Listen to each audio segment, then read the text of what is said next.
Hello everyone, this is Crota giving you Game 2 in a matchup between the Little One and Morrow here on Lost Temple. Game 1, Morrow lost to Little One in a very long game on Metalopolis. Little One ultimately taking to Broodlords and being able to use Adrenalings to move around very quickly. Meanwhile, in this game, we have Morrow spawning at the 9 o'clock or the 8 o'clock position of Lost Temple. Meanwhile, we have the Little One spawning at the 2 or 3 o'clock position of Lost Temple. So, did they do a little bit of a no more? Oh, I believe it looks like the Little One plays random. So the Little One plays random, and in fact got Terran this time. So this is going to be a Terran mirror match. A little bit more respect to the Little One, as Little One chose random and was able to play very well with Zerg in Game 1. Supply depot now being put down by Morrow. Morrow getting that supply depot not by that front door as customarily as he does. Little One, on the other hand, getting that supply depot by that front door, perhaps going to build that barracks right there as soon as it is ready. Probably just waiting for that barracks. It looks like Little One wants to get a little bit more of an economic advantage before he drops down that barracks. So delaying that barracks just a little while. Meanwhile, Morrow now getting that barracks, as well as Morrow goes out and scouts with his 12th SCV as he's training that 13th. Taking a look back over here, orbital command should be underway after in about the next 20 seconds, waiting for that barracks to complete. Little One also getting that refinery. So pretty much a standard build order for Terran, getting that refinery, perhaps going to get that tech lab, and now Little One. Is he going to be dropping a supply depot? It looks as though, yes, he is in fact going to be dropping a supply depot. So a very strange front door, as it's not going to really work out all too well in just a little bit. We'll see how this goes. SCV now going to be moving over as well. That SCVs are able to squeeze through there, I believe. Barracks not producing any Marines either. Taking a look back over here, orbital command now being upgraded as that. We're going to use a single SCV as a little bit of a wall, so holding that position, and Morrow not taking down that one SCV. So a little curious about that fail wall. So the Little One realizing that this is a bad wall and now leaving that SCV. So SCV versus another SCV, and now out comes a Marine. Marine's going to be able to finish off that SCV, however, spawning at the right time. So the Little One, I guess he doesn't know Terran that well on how to build a front door. Taking a look back over here, more Marines being produced, as we have Morrow producing Marines as well. No tech lab yet.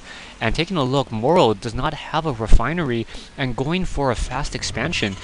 Little One, however, is going to see this and see that he's dropping down another command center without getting any factories, no tech labs, no reactors. It's going to be a very interesting strategy how this is really going to work. Little One moving out with that barracks, and a little surprised by that positioning of that barracks. Perhaps should have been moved over just a little bit into this position in order to try to drop down a tech lab. We'll see what the factory is going to produce as well. Taking a look at this one particular SCV, I thought he was going to start building something, but I am mistaken. Two SCVs going to quickly shoot down that one.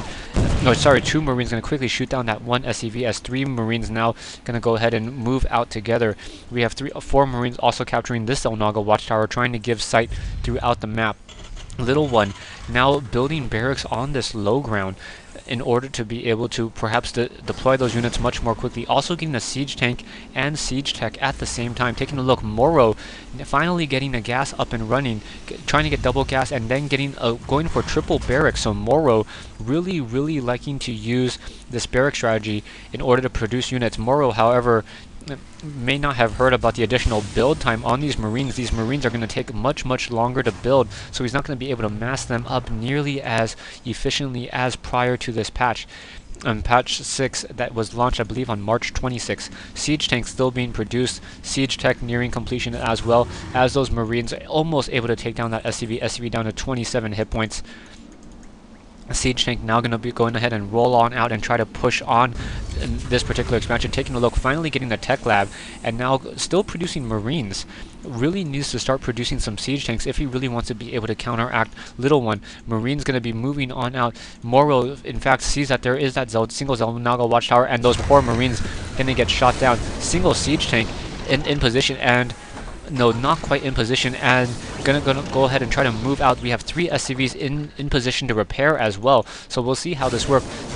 A single siege tank trying to capture that Zelnaga watchtower. Both players just playing a little game of chicken with that single siege tank. The siege tank able to barely shoot into this position. We'll see how this works. Down goes that SCV. So SCV Morrow realizing that there is in fact a siege tank there, and then now another siege tank perhaps going to be moved off into this position. But no, let's see, that's not going to really work, as really that poor tank may get focused down. One siege tank forcing those Marines to pull back out, and now more Marines trying to come back in. Morrow going to be forced to move back with these Marines, and this is not looking well for him at all. Building the reactors, those reactors takes 50 time now in order to finish, so he's not going to be able to produce any additional Marines for quite some time. And as these Marines and these Marauders are once again trying to do a little bit of engagement, that siege tank really should be trying to blast down these Marines over here. An additional siege tank once again being brought back in.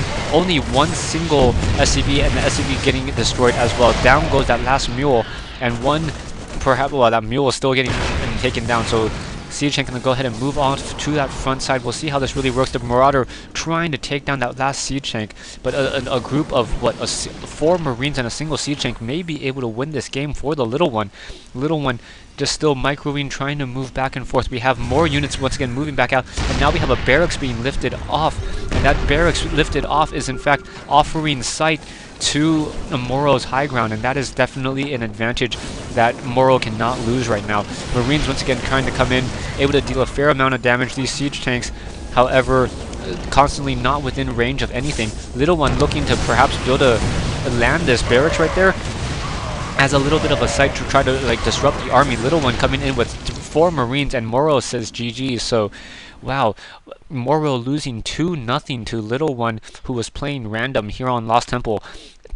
Really just bad mistake by Morrow. Morrow only producing mass Marines and Marauders, not really trying to tech to any higher tier units, not getting those Marauders fast enough in order to try to counteract those siege tanks.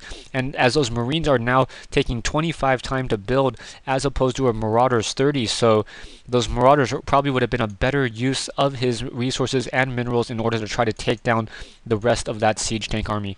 Thanks for watching, thanks for listening. I hope you guys enjoyed my coverage of the Team Liquid Invitational that happened around, I believe, March 27th.